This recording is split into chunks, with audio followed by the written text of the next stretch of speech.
Hi guys, welcome to the first episode of Autopedia. ये एक नई सीरीज़ है जिसके अंदर सवाल आपके होंगे और जवाब मेरे होंगे। अक्सर वीडियोस के अंदर आपके सवाल आते हैं कि आखिर कौन सी गाड़ी लेनी चाहिए, पर्टिकुलर बजट के अंदर कौन सी सेफ्टी के हिसाब से एक बेहतर गाड़ी है, माइलेज के हिसाब से कौन सी बेहतर गाड़ी है। तो जितनी मेरी नॉलेज है उस सब के हिसाब से आपको प्रॉपर अप्रोप्रिएट आंसर्स दूंगा आपके क्वेश्चंस के। और ये सीरीज़ हर महीने होने वाली है। तो अगर आप ये वीडियो देख रहे हैं या आने वाली मेरे रिव्यूज़ देखने वाले हैं तो उसमें अपने क्वेश्चंस ड्रॉप कर दें, मैं आपका क्वेश्चन ज़रूर पिक करूंगा। चलिए शुरू करते हैं पहले सवाल के साथ।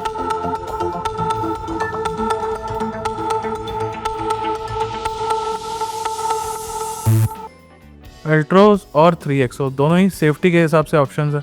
एक हैचबैक है और एक मिनी एसयूवी या कॉम्पैक्ट एसयूवी आप इसे बोल सकते हैं। इन दोनों के अंदर माइलेज आपको बहुत ज़्यादा देखने को नहीं मिलेगी।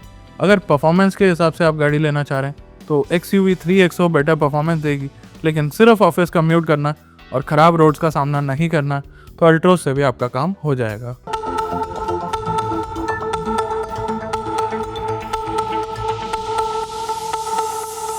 सेफ्टी और mileage generally hand in hand नहीं जाती है, लेकिन स्टिल कुछ ऑप्शंस हैं जो मैं आपको यहाँ पे बताना चाहूँगा। और 15 लाख के बजट में सेफ्टी की अगर प्रायोरिटी की बात करी जाए तो एसयूवीज़ का ट्रेंड चल रहा है। तो एसयूवीज़ में आपको मिल जाएंगी टाटा की नेक्सॉन और अगेन महिंद्रा की XUV 3XO। उसके अलावा हैचबैक्स में अगर बात करी जाए तो मारुति सुजुकी बलिनो को अभी 4 स्टार की रेटिंग मिली है और इसी बजट में आप उसका टॉप एंड वेरिएंट कंसिडर कर सकते हैं या फिर टाटा अल्ट्रोज। और इन केस आप सेडान लेना चाह रहे हैं तो मारुति सुजुकी डिज़ायर को भी 5 स्टार की रेटिंग मिली है। माइलेज की जहाँ तक बात आती है तो एसयूवीज़ के अंदर एरोडायनामिक्स उतने अच्छे नहीं होते हैं, वहीं अपनी हैचबैक्स और सेडान्स आपको बेहतर माइलेज दे पाएंगी। तो इनमें से कोई भी ऑप्शन आप चुनेंगे गलत नहीं रहने वाला।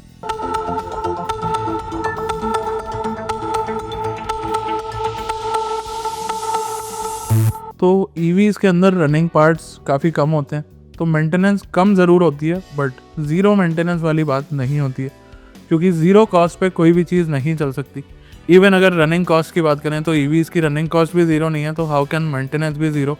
और कुछ चीज़ें ऐसी होती हैं जो गाड़ियों के अंदर कॉमन है, नो मैटर वो पेट्रोल हो, डीजल हो, CNG हो, EV हो या हाइब्रिड हो।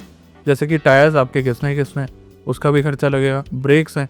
तो ऐसी कुछ चीज़ें हैं जिसकी कॉस्ट आपको डेफिनेटली बेयर करनी पड़ेगी, लेकिन as compare to a ICE car ये कॉस्ट काफ़ी कम रहने वाली है।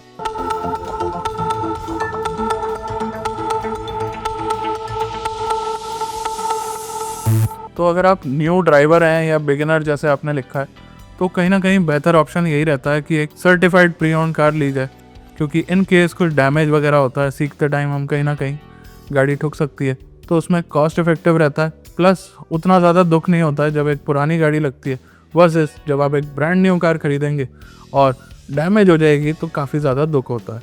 तो मेरा आपको टेक यही रहेगा कि कहीं ना कहीं प्री ओन्ड कार की तरफ अपनी नज़र बनाई जाए।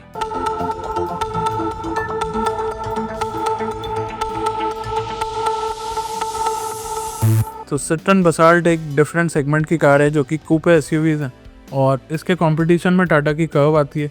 माइलेज की अगर बात करी जाए तो ये गाड़ी 17 से 18 की माइलेज दे देती है हाईवेज़ पे, लेकिन जैसे ही आप सिटी में इस गाड़ी को चलाएंगे तो लगभग 12-13 की माइलेज आपको देखने को मिलेगी।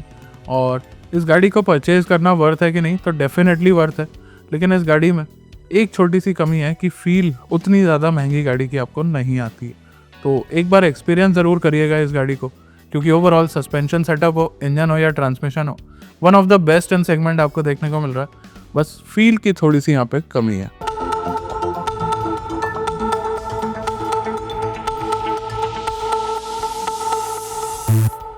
$25 लाख के बजट में आपको majorly MG Hector, Tata Harrier, Tata safari और उसके अलावा महिंद्रा की तरफ से स्कॉर्पियो एन और महिंद्रा की XUV 700 मिल जाती है। और इन गाड़ियों की अगर ओवरऑल इंजन्स की बात करें तो सारे बड़े इंजन्स हैं, 2 लीटर और उससे बड़े इंजन्स आपको देखने को मिलते हैं, चाहे पेट्रोल हो चाहे डीजल हो। हेक्टर वगैरह के अंदर 1500 सीसी पेट्रोल आता है। और ओवरऑल अगर ब्रांड टू ब्रांड कंपेयर करेंगे तो हल्का फुल्का वेरिएशन आ जाता है मेंटेनेंस में, तो अफोर्डेबल आपको कहीं ना कहीं इंडियन ब्रांड्स लग सकती हैं। अदरवाइज आपको लगभग बराबर ही मेंटेनेंस कॉस्ट मिलेगी, तो आप कोई सी भी पिक करेंगे कोई बहुत ज़्यादा डिफ्रेंसिएशन कॉस्ट में नहीं आ रहा है। मेरी पर्सनल रिकमेंडेशन आपको यही रहेगी कि जो गाड़ी आपको ज़्यादा पसंद आ रही है उसकी तरफ नज़र बनाएं, क्योंकि इस प्राइस ब्रैकेट में मेंटेनेंस कॉस्ट को देखने का कोई उतना बड़ा यूज़ नहीं है।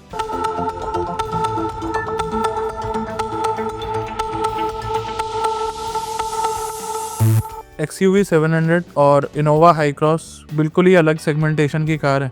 और लास्ट सवाल में मैंने कहीं ना कहीं आपने देखा हो तो इनोवा हाई क्रॉस को इंक्लूड भी नहीं किया था, क्योंकि इनोवा हमेशा से एक कंफर्टेबल MPV देखी जाती है और MPV मल्टीपर्पज़ व्हीकल होती है, लॉन्ग ट्रैवल्स में आपके काफ़ी काम आती है।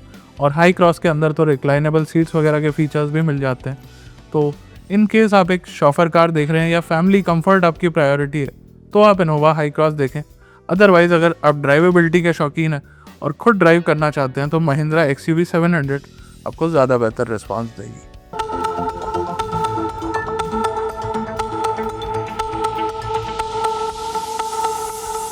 तो काफ़ी लोग आजकल ऑटोमेटिक कार्स ही प्रेफर कर रहे हैं और मैं ऐसे लोगों को भी जानता हूँ जिन्होंने ऑटोमेटिक कार पे ही सीखी है और आज वो सक्सेसफुली एक ऑटोमेटिक कार को चला रहे हैं।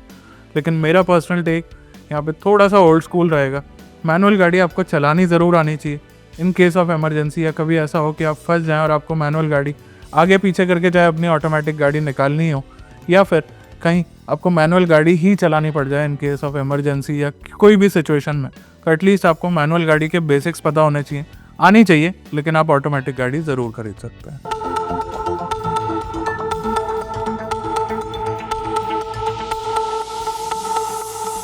तो ये मेरे को एक्चुअली काफ़ी अच्छा सवाल लगा और आजकल पूरी इंडियन मार्केट फीचर्स की तरफ जा रही है। तो फीचर्स में आजकल जो पीक पे है वो है ADAS के फीचर्स। कोई लेवल 1 कहता है, कोई लेवल 2 कहता है, और इवन कुछ ऐसे ब्रांड्स हैं जो लेवल 2+ भी कहने लग गए हैं। तो ADAS के फीचर्स एक्चुअली काफ़ी काम आ सकते हैं, लेकिन इंडियन मार्केट में जो ब्रांड्स ऑफर कर रही हैं, प्लस इंडियन रोड की जो कंडीशंस हैं, प्रॉपर लेन मार्किंग्स वगैरह नहीं है, प्लस यहाँ पे जानवरों की अगर बात करें वो हाईवेज पे चलते हैं और इंडियन रोड्स पे लोगों का आना जाना बहुत ज़्यादा कॉमन है। तो यहाँ ADAS के फीचर्स सिटी में आपके काफ़ी हानिकारक हो सकते हैं, क्योंकि इमरजेंसी ब्रेकिंग वगैरह के फीचर्स उतने ज़्यादा काम नहीं आते हैं आपके सिटी में, उल्टा आपको परेशान कर सकते हैं।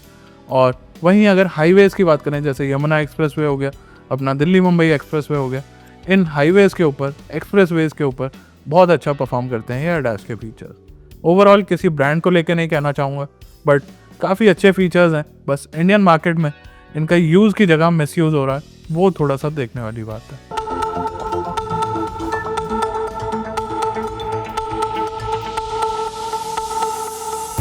EVs के ऊपर काफ़ी सारे सवाल आते रहते हैं और ये अगेन एक ऐसा सवाल है जो आपको जानकारी ज़रूर होनी चाहिए। तो मैं बता देता हूँ, चार्जिंग के साइकिल्स होते हैं, चाहे आपका फ़ोन हो, कोई भी इलेक्ट्रॉनिक डिवाइस हो या इलेक्ट्रिक व्हीकल्स हो, और स्लो चार्जिंग से बैटरी लाइफ बनी रहती है और मेंटेन रहती है। लेकिन कभी कभार अगर आप अपनी गाड़ी को फास्ट चार्ज कर रहे हैं, जैसे कभी कभार हम ट्रिप्स पे जाते हैं और ट्रिप्स पे स्लो चार्ज करेंगे, तो पता नहीं कब पहुंचेंगे अपने डेस्टिनेशन पे और ट्रिप को एंजॉय कर पाएंगे या नहीं कर पाएंगे। तो कोई दिक्कत नहीं आती, लेकिन अगर आप रेगुलरली फास्ट चार्ज करेंगे अपनी गाड़ी को तो बैटरी जल्दी ड्रेन होगी और उसके साथ साथ बैटरी में इश्यूज़ भी आ सकते हैं। तो हमेशा रिकमेंडेड ये रहता है कि अगर 3-4 स्लो साइकिल्स के बाद एक बार फास्ट चार्ज किया जाए तो बैटरी की लाइफ बनी रहेगी और बार बार फास्ट चार्ज ना किया जाए।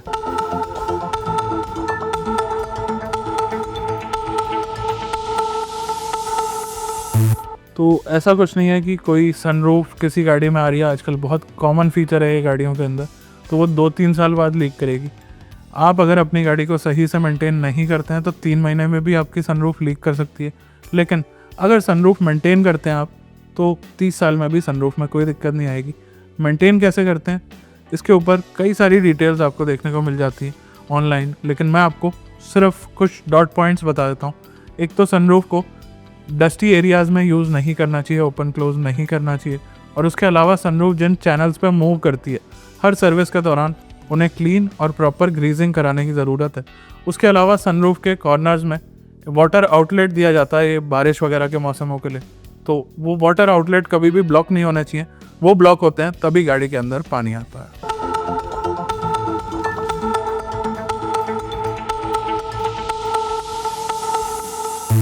ओवर हीटिंग तो ईवीज़ के अंदर नहीं होती, बैटरी टेक्नोलॉजी काफ़ी इम्प्रूव हो गई है। लेकिन आप अगर ऐसा एक्सपेक्ट करें कि आप गाड़ी पे प्रेशर डाल रहे हैं, गाड़ी हिल क्लाइंब कर रही है और बैटरी भी ड्रॉप ना हो, तो अगेन ऐसा नहीं होने वाला। और बैटरी मैंने कई सारी गाड़ियों में चला ली है, हिल्स पे भी चलाई है, प्लेन्स पे भी चलाई है, हर तरह के टेरेन पे चलाई है, और ईवी के साथ ऑफ रोड भी कर चुका हूँ। आप मेरी रिसेंट वीडियो अगर देखेंगे, हैरियर ईवी को मैं ऑफ रोड लेके गया था, तो उसमें आपको पता लगेगा कि ईवीज़ आजकल कितनी केपेबल हो गई हैं। अब आते हैं आपके सवाल पे, तो बैटरी ड्रॉप तो होगी, लेकिन वो बैटरी ड्रॉप कॉम्पनसेट हो जाता है जब आप डाउनहिल जा रहे होते हैं, क्योंकि ईवीज़ के अंदर एक और एस्पेक्ट होता है रीजन का। तो बैटरी ड्रॉप से ना घबराएं, किसी भी हिल पे अगर आपको लेके जाना है, रेंज को मैनेज करके आप गाड़ी हिल पे ले जाएं, और हिल क्लाइंब करने में गाड़ी को, ईवी को कोई परेशानी नहीं आती। कहीं ना कहीं अगर आपका सवाल रह गया हो इस वीडियो के अंदर, तो मैं नेक्स्ट टाइम आपका सवाल ज़रूर पिक करूँगा। इंस्टाग्राम हो या यूट्यूब, कहीं भी आप किसी भी वीडियो के नीचे अपना सवाल पूछ सकते हैं। और ऐसी इन्फॉर्मेटिव वीडियोस के लिए पार्क प्लस को लाइक शेयर सब्सक्राइब करके रखें, और इंस्टाग्राम पर भी फॉलो कर लें। मैं मिलता हूँ आपसे ऐसे ही किसी नेक्स्ट एपिसोड में।